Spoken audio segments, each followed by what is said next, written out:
Hello, everyone, and welcome to the Pt.1 radio show. It's the 20th of May today, Sunday.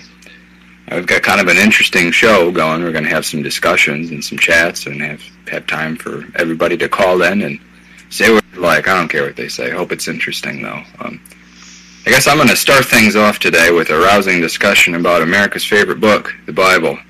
How's that sound for fun? Anybody want to introduce themselves who might be participating in this conversation here? Well, I'll say hello. It's Cor, and I'm live from my shower. It sounds like, but yeah, I'm actually quite excited about the show today. I think it's going to be pretty good. I'm looking forward to the topics that you're kicking off with.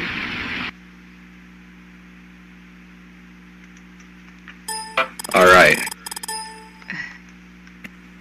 Well, only quick. Here is Rhiannon. I'm here also, but as usual, I'm going to stay mainly quiet in the background, seeing that everything runs smoothly. And also, I'm going to take callers if there's anyone who wants to join the show. How do you start this big topic off here? Well, I like to read a lot of books. Read the Bible, a lot of different versions of the Bible, King James Version, funny Catholic ones, one that was... what is it? Might have been the Jefferson Bible or something, or it doesn't have anything about Jesus in it.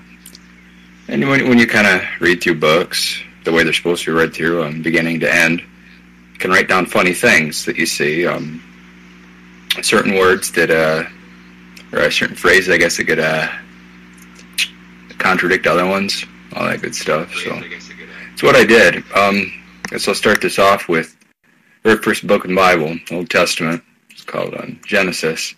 What I think is kind of funny is plants are made on the third day.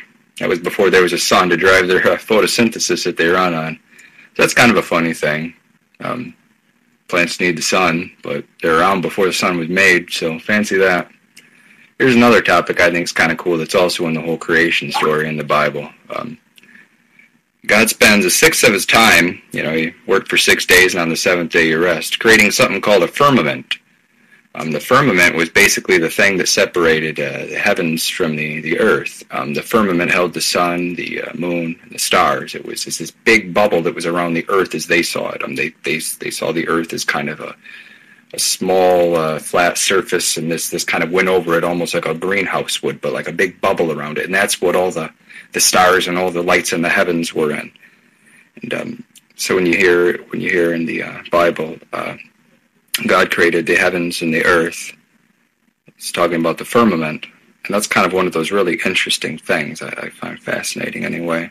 They sort of talk about that, and it relates back to the old world view of what the earth is, as opposed to what it really is a spheres floating around in space. It kind of reminds me of the Simpsons film with when they put the dome over the top, something a bit like that. Oh, yeah, exactly. It's the same kind of a concept, this big dome that kind of encloses a certain area. That's kind of what a firmament would be. It separates the higher waters from the lower waters. It's kind of the more professional way of saying it is. Another kind of funny thing in the Bible is everybody lived to be quite old. You've got Shem, who lived about 500. You got Saram, who lived to be about 230. Terah, who is 205, and pardon my Hebrew, I don't know how to say this one. What is it? I wrote it down here. Salah, who is 433, who was probably around 30 when they begot their kid, and then lived another 400 years, so about 433 altogether. That's kind of funny, too. See all sorts of stuff like that. I can't imagine, being a father myself, and only being a father now for, 2.5 years? I just can't imagine popping a kid out at 31 and then living another 400 years, man. You know what I mean? Be a super great-great-great-great-grandfather 20 times over.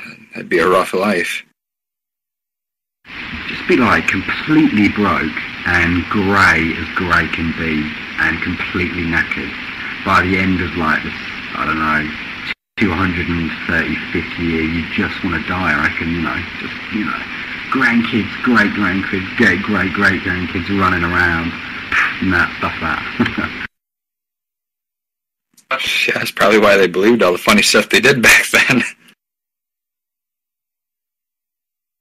Yeah, that's exactly right. It must be, Got to keep themselves occupied with, tales and legends. Might as well.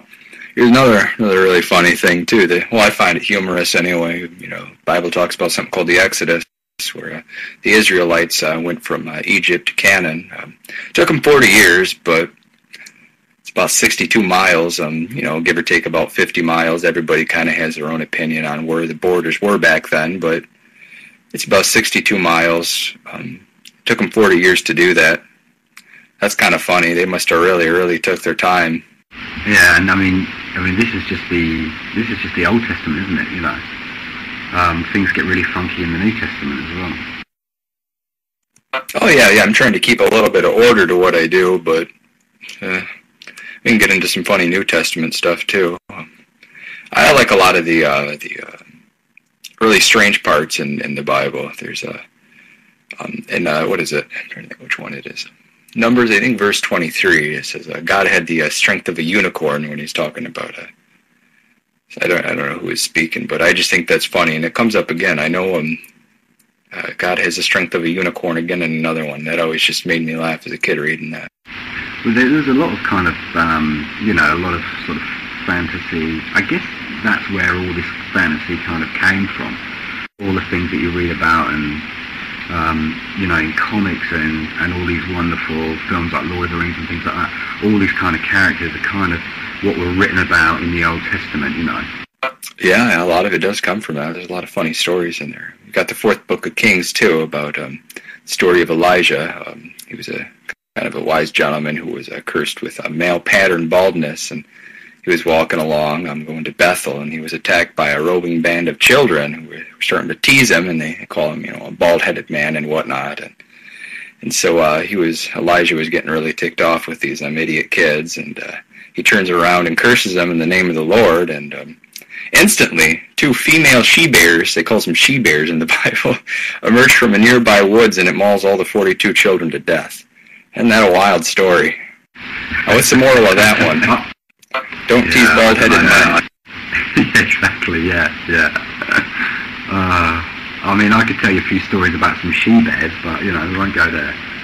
That might as well. We're on the radio. No, I'll leave it for another time. Maybe a comedy hour.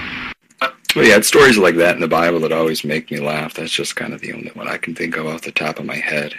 But there's also a lot of contradictions in the Bible.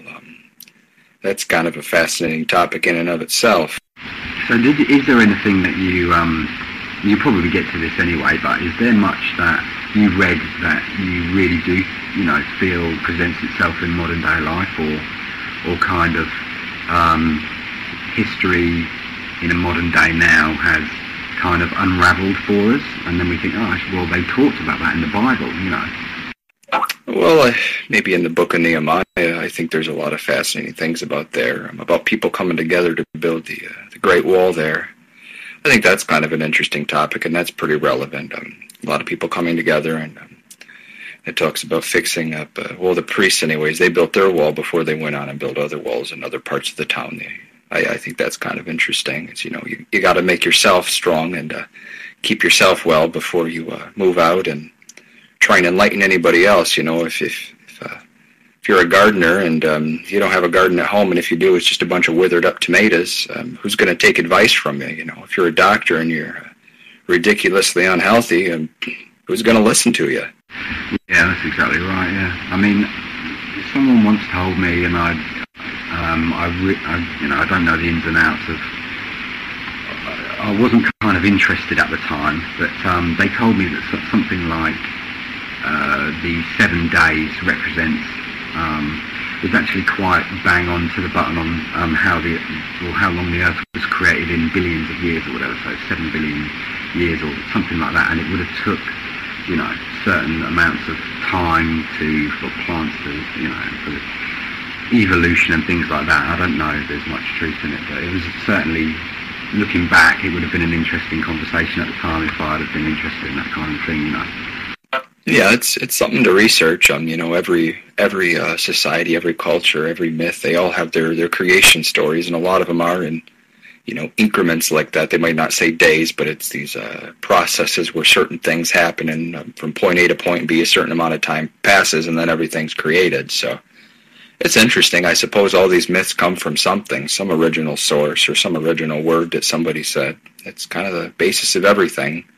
All ideas come from something. It's hard to find an original idea anymore. Yeah, and the these tablets that were found, and what's the word translated by? Is it Sinchi something? And they kind of, well, from what he's translated from them, they kind of tell a very, very similar story to the Old Testament, where although he talks about how beings from another world, manipulated the gene to create a slave race, but the first ever man that was created through that gene, the first trial experiment, was called Adam. Oh yeah, I guess some religions they believe in aliens and other weird garbage like that. But it's primitive thought. They probably wrote it down in stones and whatnot, and it got propagated. And I don't know much about that kind of stuff. I think it's all silly talk, though. Yeah, it is. But I mean, I remember one of the earliest things that I ever read was, which everybody, well, most people have read if they've got any kind of interest in that, was Chariots of the Gods.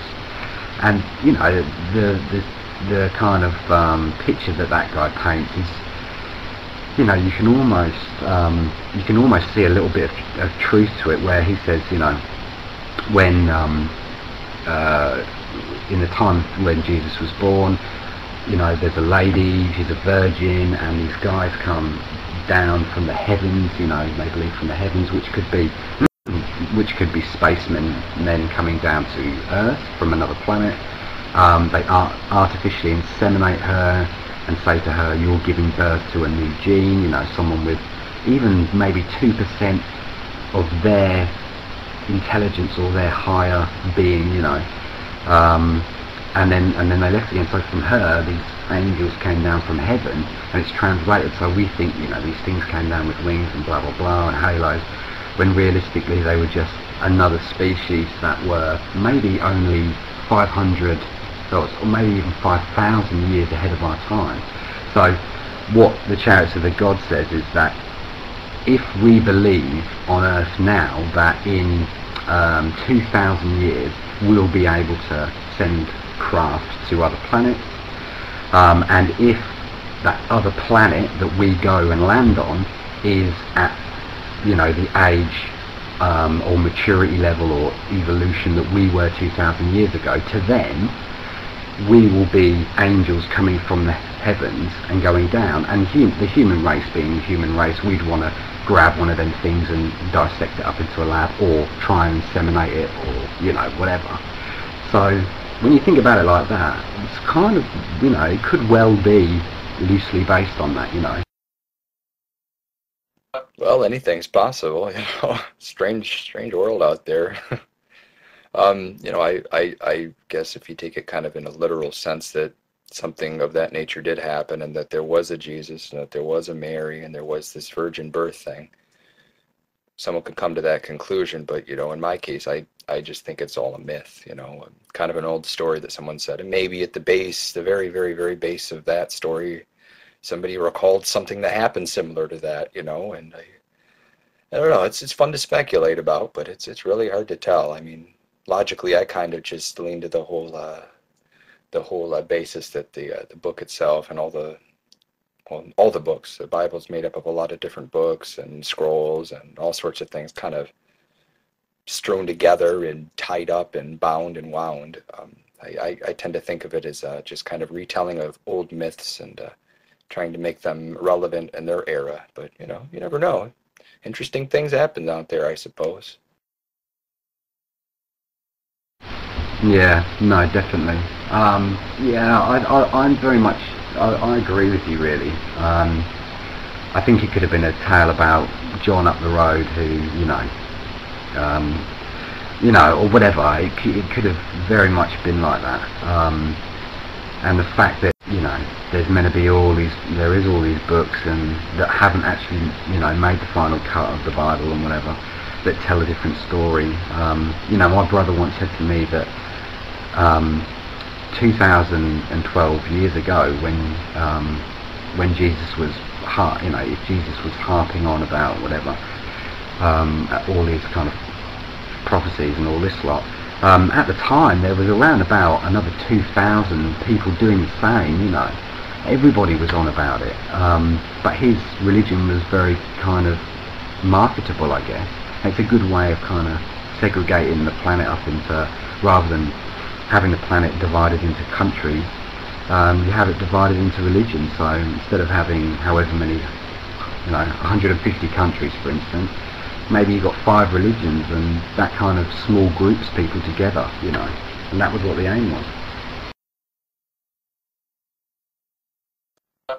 Yeah, I've heard that argument also, that, you know, there were quite a lot of people that fit that bill that were going around speaking and talking and doing this and doing that and preaching similar things. And, you know, I've got nothing against what was written and what they say Jesus said and all that. I think he has a lot of good messages, especially about compassion and, you know, understanding and forgiveness. Those are all really good values and traits people should have. So that's good. Got nothing against that. I just think the whole story is a little hokey, you know, and for good reason.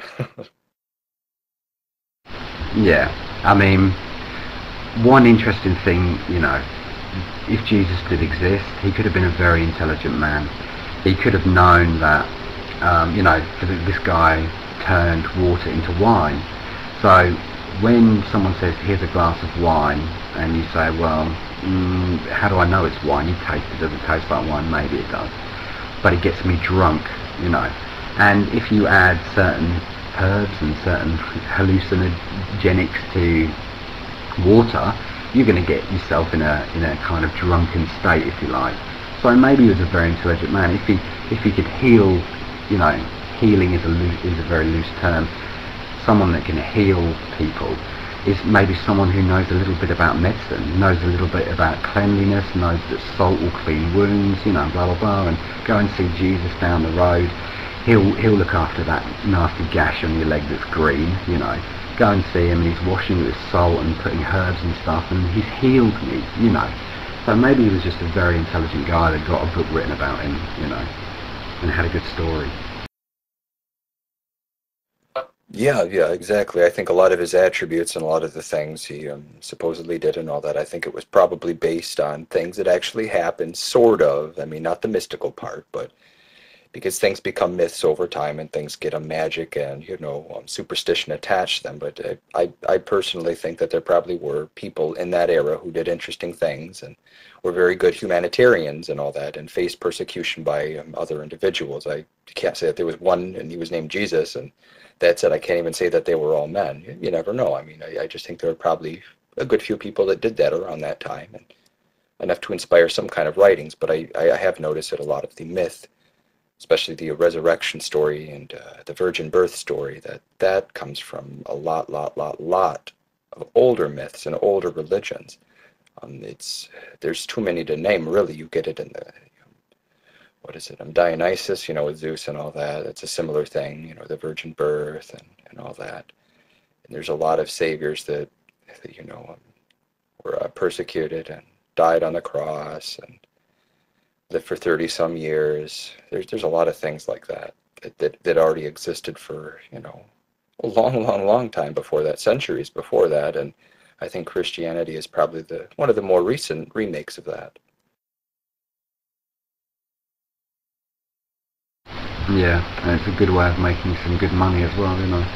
At the same time, gathering a little, you know, a little following. And I mean, I think, you know, someone once told me that if everybody in the world followed, you know, the teachings of Jesus, then the world would be a good place. I mean, maybe that's right. But unfortunately, you know, religion is probably one of the most corrupt areas in the world, isn't it? Yeah, it creates some mental borders and mental divisions in people. Instead of getting everyone to work together, there's those undertones of, if they're of a different belief and a different sect, well, then there's something wrong with them. and it adds to superiority, and that means somebody is of a lower class and they're inferior to you because they don't believe what you do, and if yours are correct, that means yours are incorrect. But I tend to think of it as just different ways of looking at the same thing, but everybody's looking at the same thing, really. Everybody's trying to assess their life. Everybody's trying to deal with birth and death, and everybody's trying to deal with what comes next, if anything comes next. And I suppose religion is a good way of coping with that and trying to figure it out. It's just when you put so much importance on it and saying it's the only one, the only way, that becomes a little iffy. There's many roads and they all lead to Rome. That's exactly right, mate. That's exactly right. It's a good saying.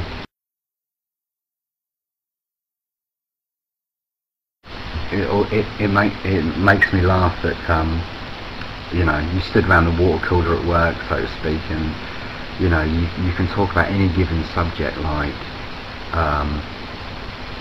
extraterrestrials, or I don't know, how the government is trying to reduce population, or how fluoride's poisoning us, and blah blah blah, and people will look at you like such a weirdo.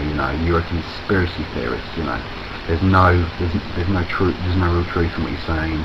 But you can sit around the water cooler and preach the good word of Jesus that is a myth, and it's perfectly acceptable. Yeah, it is very funny how people accept religious myths as such truth and hold it with such sincerity and look onto it so highly. But if you speak of something that's also, I guess, kind of unconventional, but has scientific backing, I'm trying to think of one it's quite well proven. One that comes to mind with me is the health effects of fluoride.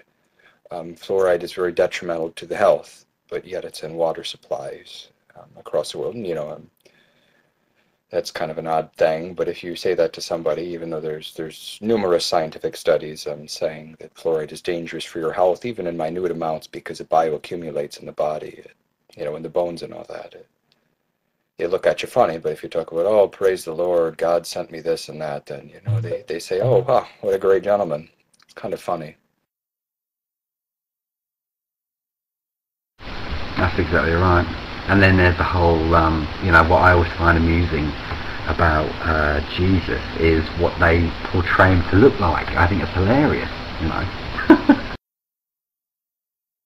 Yeah, a particular being of someone in that area of the world, it would be very odd to see someone Caucasian. That would be very strange. And there are people who, for some reason, as if it has any value, do debate and try to say, oh, he was Caucasian, he was white, as if that would even matter. Well, yeah, exactly. And he had kind of golden red hair and beautiful blue eyes and a nice little chiseled jawline and things like this. I mean, he really was a dreamboat, wasn't he? But, it's just, I don't know, wouldn't it be really cool to kind of go back and see the first illustrations of Jesus, whoever's painted this picture in their mind and started making stained glass windows and started drawing what he looked like, and that would be awesome to see where that kind of unfolded. And you can bet your bottom dollar it was, in a predominantly white country. Oh yeah, it's interesting. When anybody reads something, when I read about this character Jesus in the Bible, I don't get the image of a Caucasian male with a happy little sheep-like face and big blue eyes and this dreamy look. I don't see that. I see somebody. He always spoke with such passion and such fury. As the Bible says, this character of Jesus had such passion and drive behind everything he did. I picture just the opposite. I picture someone who, looks like they've lived a very weathered life. They're not very, very kept well and whatnot. They look the way they speak. Yeah, exactly. I mean, he was a carpenter. He would have been a very hard worker. I have this picture of him like a short, chubby fella. I don't know why, but I do. Which would have been funny, getting that crucifixion up with him on it. I think that would have been quite funny. I can imagine him to be, only about 5 foot tall. I don't know, maybe I'm biased, maybe I just want to paint him like that, but I think it's pretty cool. I think that would probably be a little closer to the truth. People were generally shorter around that time, nutritionally. There wasn't quite as much uh, calorie intake and whatnot back then. It was just different times. You didn't eat as well back then. So he probably was a little shorter. And being a carpenter, I mean, if you look at a painting of Jesus in a church or something, and you see this happy-go-lucky, floaty-looking fella, have you ever seen a carpenter look like that? I don't think the fellow carpenters would take too well to a gentleman that looked that way. No, no, definitely not. I've seen a few carpenters down the pub on Friday after work, and they look far from, flowing or glowing. The only thing they're glowing with is Guinness. That's about true. The funny thing is, I've got Mary pictured to be quite a fox. You know what I mean? I think she's a bit of a MILF. Yeah, I've got her down to be quite tidy, actually. Yeah, it's interesting, that's kind of how I read the Bible. I read it like a book, and then I get the pictures in my mind of what's being said. And then you go to look at, paintings and illustrations and the old cathedrals and all that, and it's kind of humorous to say, "Oh, were we reading the same book, huh?" Yeah. So, what do you prefer, the Old Testament or the New Testament to read as a fictional book?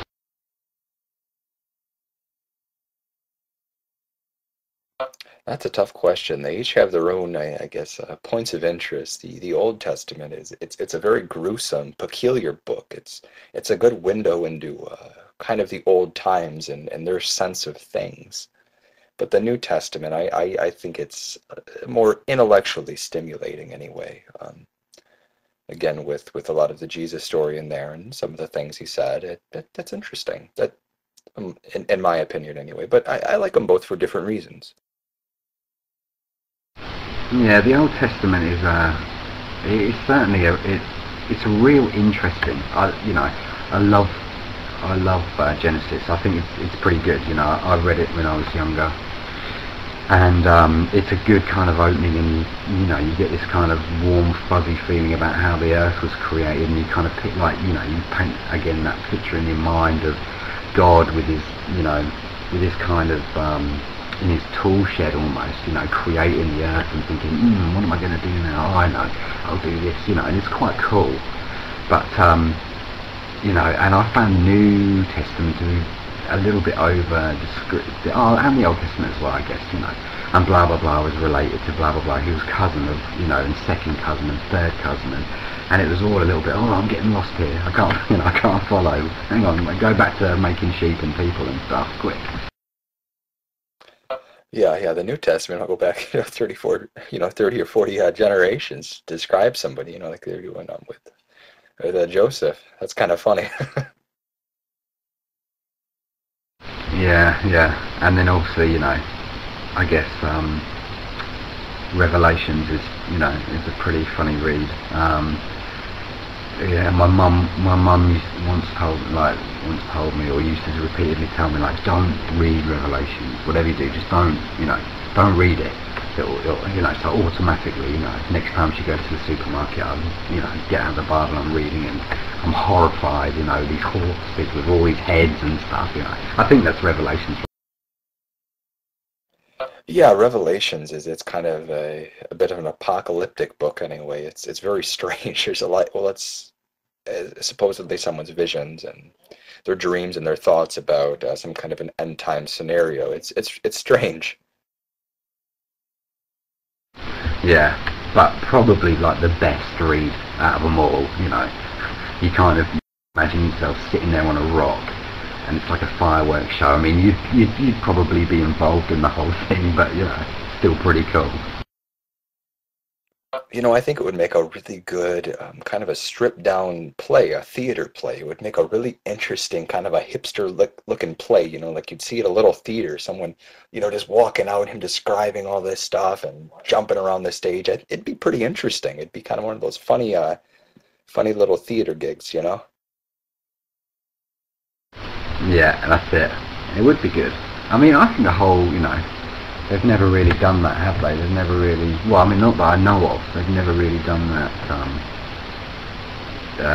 They've never really made a sort of movie production of the Old Testament that I know of. I think kind of like a theater sort of a thing. Just little bits and pieces of it would be pretty interesting. It was kind of fascinating, the narrative part. It's one thing to read these words, that were printed, but to have somebody jumping around a stage and just, belting it out, that'd be kind of fascinating. I think, it's just interesting. It's interesting to see how writing was back then and some of the odd combinations of words and how poignant they can be. It's interesting. So have you read the book? I can't even think of the bloody name. That's really ignorant of me, but the books involved in other religions? Well, I'm not a religious guy, so I really don't read a lot of religious books. I mean, I've read bits and pieces. If someone points me in that direction to say, oh, well, read this is kind of cool, or oh, that's kind of cool, but no, not really.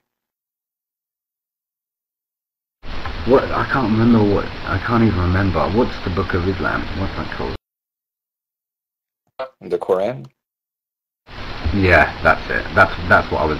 That's what I meant. Have you read the Quran? No, just in bits and pieces. When someone will show me something, or they have one out and say, oh, check this or read that, then I will, and kind of nod to it and say, oh, nice, and walk on. Yeah. So, have we got any callers who might be interested in talking about this kind of topic?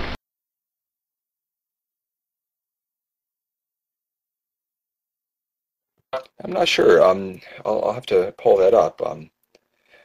I haven't got any messages yet.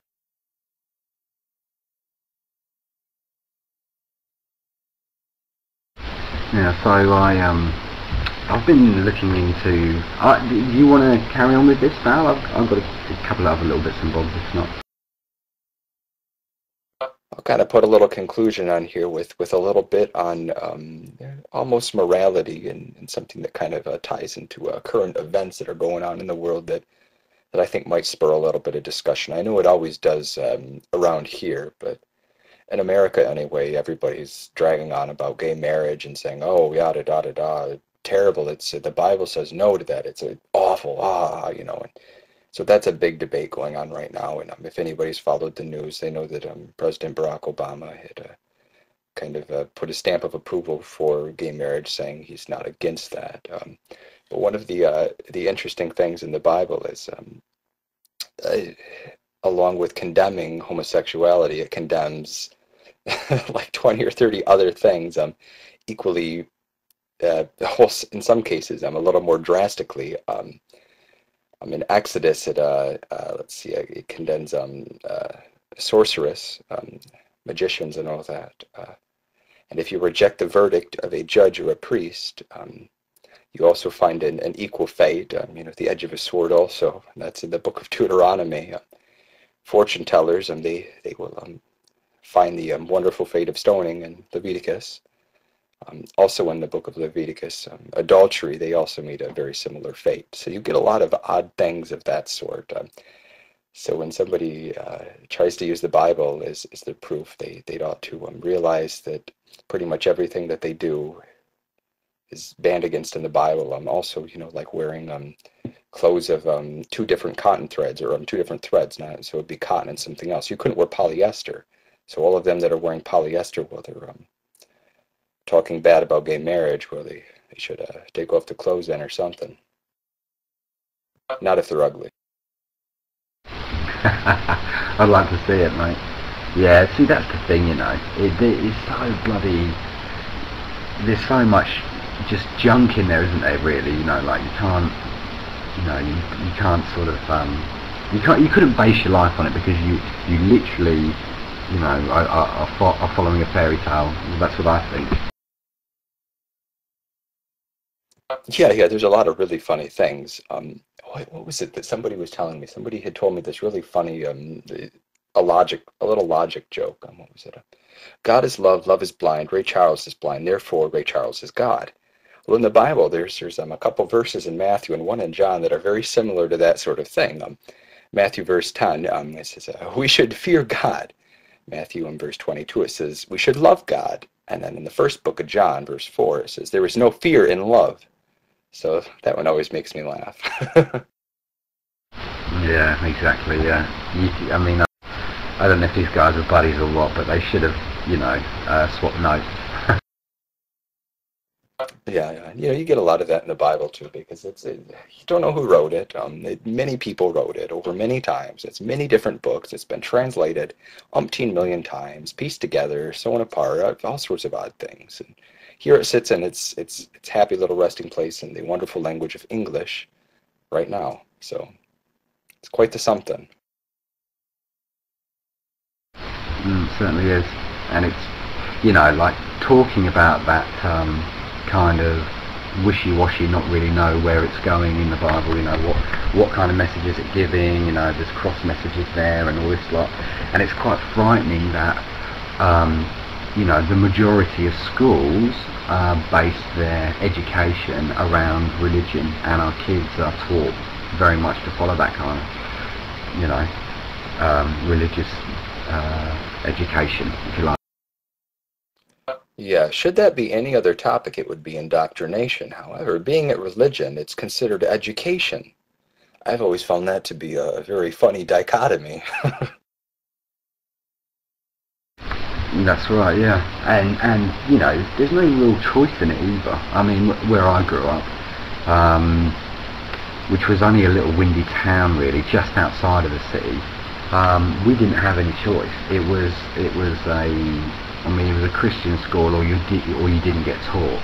I mean, that was it. So if my parents had been, passionate against religion, I would have been screwed. They would have had to home teach me. My dad was in the military, and my mum had a full-time job. That would have been impossible. So things like that. Like, I had to literally be religionized, if you like. That was the only way.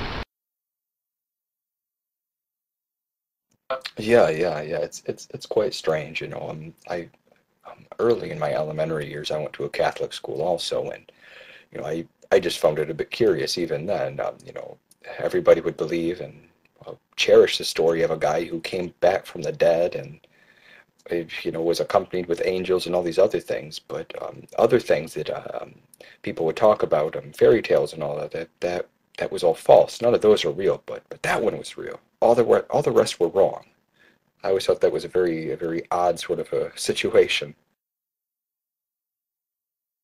Yeah, that's right. Yeah, I mean, even to a certain degree, like I went to like a Catholic, what we used to call an infant school, which was